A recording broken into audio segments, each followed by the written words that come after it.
agaricus, leucoagaricus, luteus, various mushrooms, and they have a distinct form of growth that leaves the free gills, and then if you wiggle the stem enough, it has what they call a ball and socket type attachment, where you can actually wiggle the stem clean away from the center of the cap, as they come apart very easily.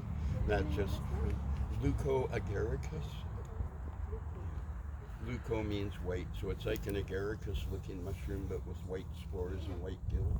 And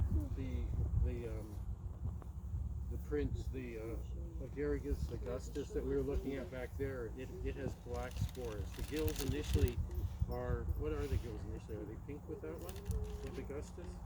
Yeah, I think grayish. Grayish, but they turn black as the spores mature and drop down on the gills. And that's actually a good point to remember, is when you're identifying, step back even, most of the guidebooks that you'll find, they're dividing mushrooms into groups, and it sort of makes some sense and put some order in the whole thing. They group mushrooms together according to the color of the spores. So most guidebooks, all the brown spores will be in one section, the whites, the blacks in another section. And but when you're going out and you're looking and you look at the gills of a mushroom, you can't necessarily assume, oh, well, the gills are white, therefore it's white spored. Because let's say with agaricus, they'll start up just like your white button mushroom in the store. Initially there'll be sort of a whitey pink color, the gills, but as they mature they'll turn darker and blacker.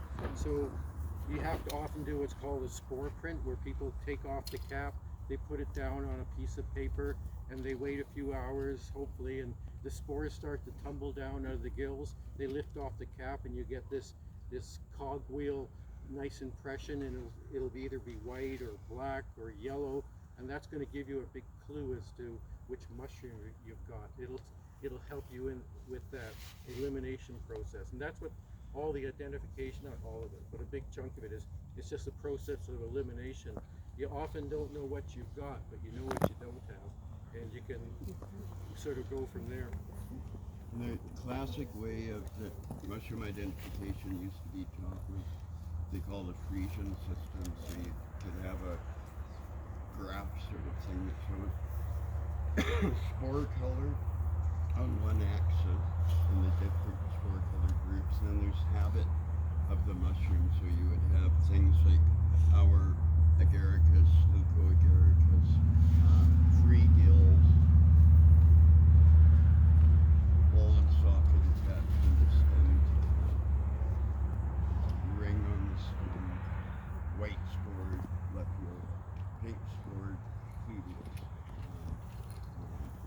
black spored, brown spored agaricus, and then you'd have things that are very delicate, slender, fragile, easily broken, tiny little cap in relation to this thing, white spored, pink spored, brown spored, so there's sort of, and that was it's an artificial system. It's a good